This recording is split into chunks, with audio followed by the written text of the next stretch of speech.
Bismillahirrahmanirrahim.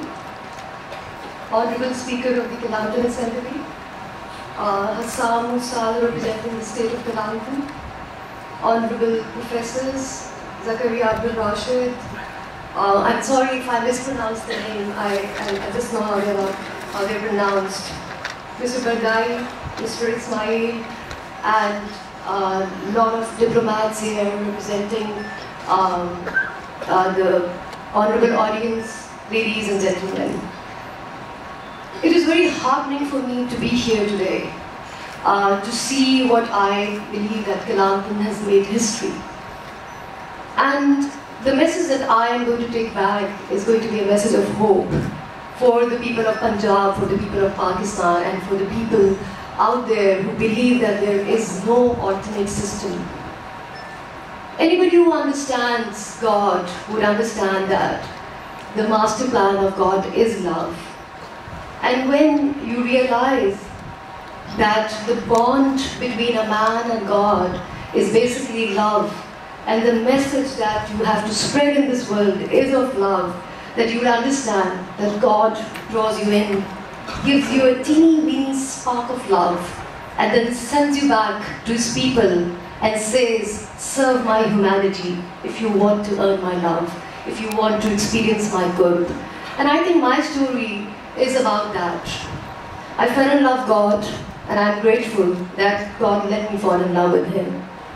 And when I understood a little bit about him, the work that he gave to me was, go and fight against riba.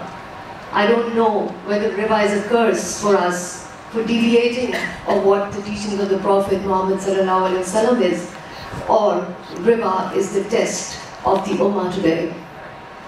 So I was given this work, as I understand my life to be, is to fight against riba in a country that claims to be Islamic Republic of Pakistan. So something that was formed in the name of religion and Islam, fighting for riba should have been easy, but it wasn't. It was extremely difficult to bring the issue of riba to a parliament where riba was never discussed. I witnessed riba in its most blatant form, in its most naked form. I moved a legislation that prohibited private usury, but before I moved this legislation in the parliament, I saw the victims of usury.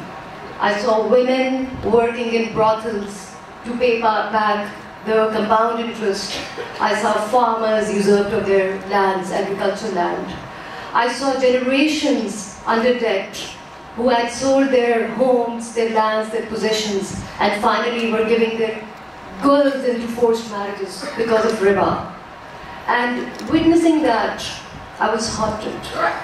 I was haunted because I could not understand something that God and His Prophet has declared a war against is so legitimate. And the whole discourse in the world today is that greed is legitimate. If greed is legitimate, then how come it is one of the deadly sins? So the test for you and me today is to recognize riba as black and white and not as grey as it is projected in the world. For the challenge for me today is to bring this alternate system, which I believe gold dinar is today, and take it to the Parliament of Pakistan and take it to the media of Pakistan and tell them that this is the starting point. Inshallah. Allahu Akbar. So I'm extremely grateful to be honored here, to be taken, to be invited here, to be able to interact with you, to draw strength of all these people who have pioneered this movement and take back hope and the message that riba is riba. Don't legitimize it. Don't legitimize greed. Don't unleash this cruelty on people that I have witnessed in my own country. And Kelantan is today like a star in the sky who had the courage to understand the vision of the Golden Hour movement, who had the courage to implement this vision. And today, if I think our redemption lies that if the government do not understand that this is the time, this is the message of this time. It's a popular movement. This is bigger than the state of Kelantan and Humaira Shahid and Provincial or other people sitting here. If this is the time that God has decided that how it is going to be, and the hadith of my Prophet ﷺ are going to come true, that the world is going to revert back to gold and silver, then it is larger than my will and larger than my understanding. And if God has willed it, it will happen. It doesn't need me and you, but our test is to offer ourselves to our God, for our religion, and push as much as we can, and keep fighting, keep on pushing, and keep forwarding this message. I'm extremely grateful to be part of this team and part of all the people who have pioneered this movement, and I'm going back with a lot of hope and a lot of light. Thank you very much.